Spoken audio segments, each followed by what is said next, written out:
Alright, we're good. Alright. Hey, Brian, have you noticed how many CX-5s are just driving around these days? Dude, it's like somebody have a beer with my CX-5. I know, right? Yeah, I wouldn't be surprised if I saw like one of those buy one, get one for free signs. Hey, be careful what you wish for. Eh? Yeah. Yeah. What the?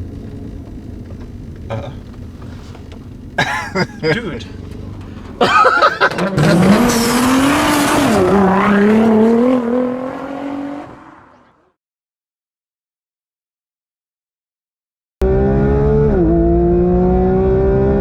Brought to you by CarCrazy.Africa, news, reviews, and automotive classifieds. Ladies and gentlemen, we bring to you the famous, the glamorous, the one that got me to match with the vehicle, Mazda MX-5. Did you record that? That's perfect. And then why did you ruin it? I ruined it. What do you think of the looks? I think it looks nice. I think it's sporty looking. It gives the impression that it's actually fast, but the reality is It is actually fast. okay, that will come Ish. later. We'll find out later, but it does look sporty and exciting compared to anything else that's in the market. Okay. Right. We'll talk about the speeds and all. But me, I'm more about the design aesthetic of the car, and I'm loving the way Mazda has taken this whole chrome element just below the grille. You know, it's so reminiscent of the MX-5 Miata. Even if you look at the Atenza, the new BT50, Okay. it's the same design aesthetic. I love it. The eyes kind of look like a venomous snake or something of the sort. Okay. And the huge badge, just in case you forget. Little tidbit though, the guy who designed the logo, when he was designing it, he was thinking of an owl. So if you look at the logo, you can actually see the face of an owl. But the marketing team of Mazda were like, nah, we see an M in the wings of the owl, so we will use that as the definition as to why we came up with this logo. So everybody sees the M, but it's an owl. All right, so there's a bit of marketing gimmicks going on, but like I said, it looks sporty, and you said it kind of makes you think of an MX-5. So I guess they're going for the same thing. Yeah. But even when you see them with like bigger wheels on the side, you can.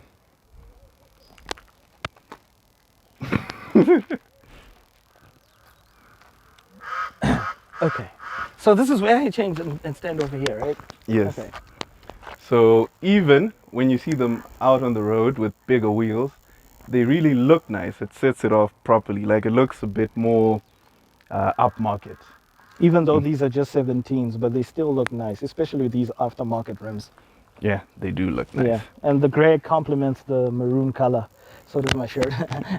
Anyway, when you look at the profile of the car, All right. there's another story to it. So the guy who designed this car, when they designed the profile of the car, they wanted to make it to look like a cheetah that's about to pounce on its prey. Hence the streamlines and everything kind of looks. That's their story. Honestly speaking, I don't see it. Dude, And if I saw it, I would probably have presented this thing like a National Geographic, like, look at this fine fella. Dude, are look you at him in his being paid? natural It environment. seems like you're being paid with. Are you under Mazda's payroll or Hey, something? dude, I did my research. It's not my fault, okay? Okay, but anyways, to the back. Now, what do you think about the back, Mr. Marketing brochure? Marketing brochure. Oh, really? Okay, cool. Look, the back definitely complements the front. There's not too much going on in the sense of chrome trims and whatnot. The only chrome trim that you see is the owl, the Which Mazda is a emblem. relief. It's a relief Yeah, because most and cars the tend to sky go accent. overboard. Yeah, true. overboard. But the thing I really like about it, even though it's a bit disingenuous, is the twin exhaust, because it makes it look like it's got something. It's packing some heat. But it is though. Yeah. Some. I mean, every stove has got a heat setting. 1, Nah. 2, 3, up until 6. It's packing a 1.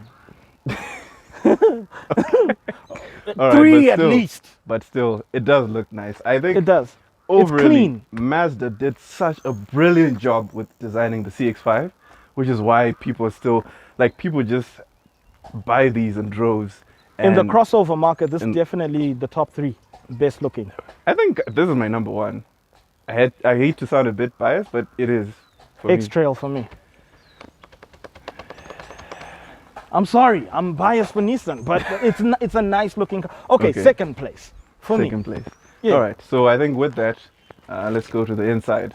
Let's get to the inside. Let's get inside. How can I put that in a... Okay.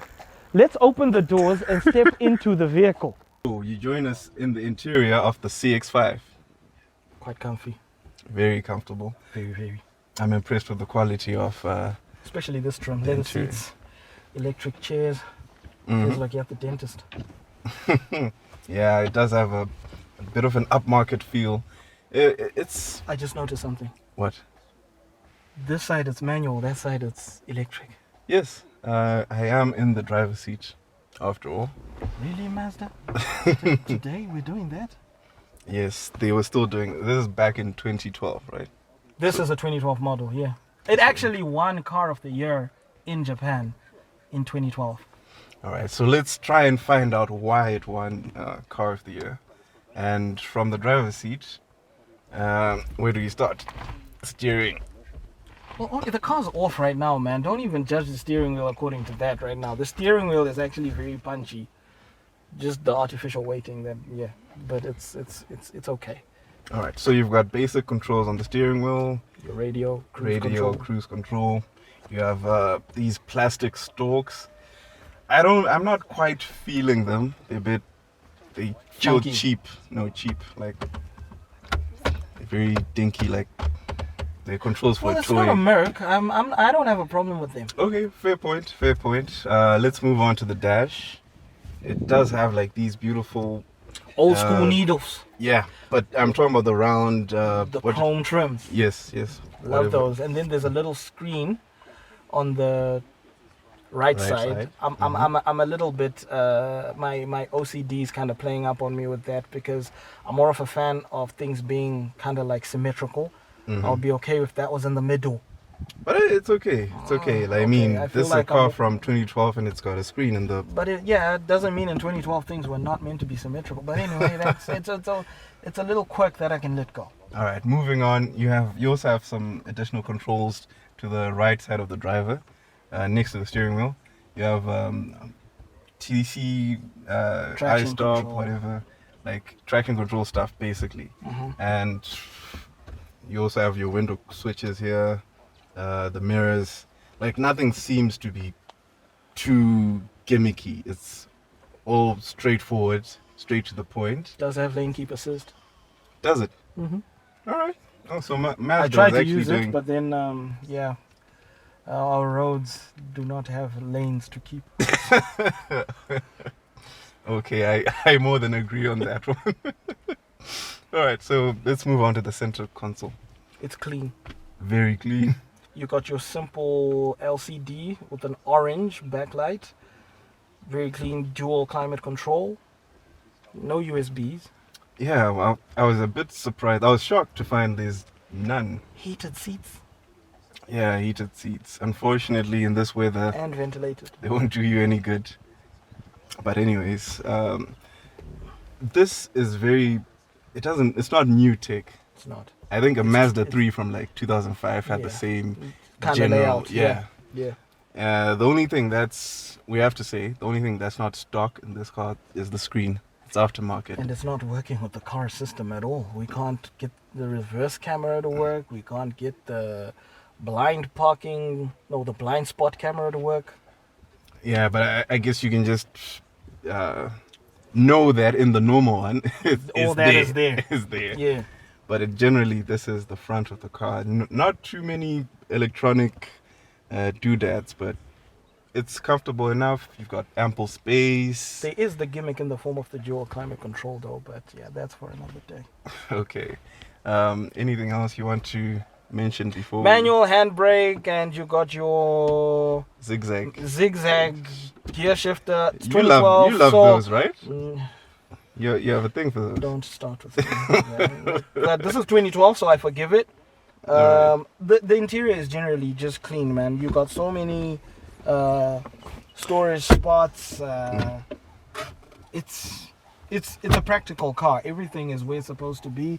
Your door bins, they handle, adequate amounts of stuff. And you got your leather seats with the red trim. I don't know if the trim matches the color of the car or this was specifically ordered. No, I think it's just to match what's on the car. So if it was blue, the stitching would be blue. Are you sure? I don't know. Just like but I just opened this up because I think this would have been like a good spot for USBs. Yeah. You only have like a 12 volt socket. You got another one here just under the dual Yeah, power I think control that's a missed opportunity. But anyways, maybe it's in the other specs. All right, so let's jump in the back. Let's get in the back. So you find us in the back of the Mazda CX-5. Very comfortable back. Very, very comfortable. And for a car that's one of the smallest in its segment, I'm not really that tall. I'm 1.75 meters. And you're about? I'm a bit taller than that. Okay, he's a bit taller. He doesn't know. But anyway, I got a lot of headroom. That's for me. So I think in Japan, I'm considered a tall guy because, I've got a lot of space. Yeah, I mean, there's a lot of space on the back. You've got comfy leather seats, ample leg room, these lovely carpets that get dirty. Yeah, real really. Bad and probably trigger asthma attacks and stuff like that. But no, in a perfect world, you got your little back seat kangaroo parcel thingies. But then if I'm to trash the back, the middle row of this car there is nothing to keep you entertained. There's like literally nothing extra in the back of this car. I think if you find yourself complaining about such things, then you need to work harder in life and buy yourself a Rolls Royce. No, but I mean, look, there's no USB, you don't even have aircon vents in the back. Okay, yeah, that's a problem. That's okay. A problem. So it's a bit too basic in the back. But at least we got this, armrest with the cup holders. Okay, yeah. They're not ventilated or cooled or heated, but they're there. Okay. And they look like they hold nothing but baby bottles, but they're there. They're there. I mean, look, it's practical. I like it. And, we didn't talk about there's a Bose sound system in here. Okay. Standard. Yeah. It's not aftermarket. I looked at the outside of this car, and I was thinking that this is too good to be true. Now I see where they saved the money. They spent most of the money on the outside and saved some in the back. I've actually noticed there's a bit of a ranking in this vehicle, especially this one in particular. You have your VIP, the driver. He's got an electric powered seat. The front passenger, it's manual. And then back passengers, they're just like, They just have space. They have like. But all there this is space, man, and you got all these lights, and I mean. All right, let's not man. complain too much. This is an entry-level crossover. Yeah. So I think we can let's see what's in the boot. Let's do the boot. Right, just to demonstrate, we don't need to say much, but just to demonstrate how large the boot is, where's the thing? That's a fail for Mazda on ergonomics. Enough said.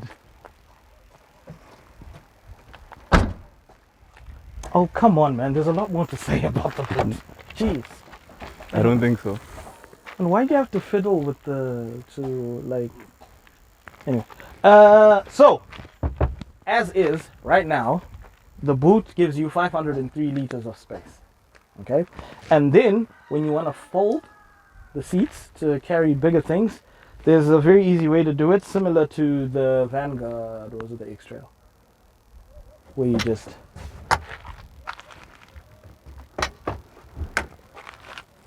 And how many liters do you have now? 1,200.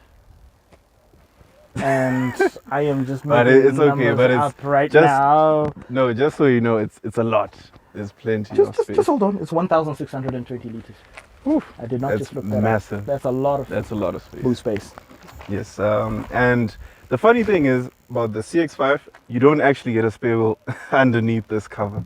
So if you lift it up, you actually see that there's just reflectors, fire extinguishers, and Puncture kits. And that's all you get. Anything else? Nope.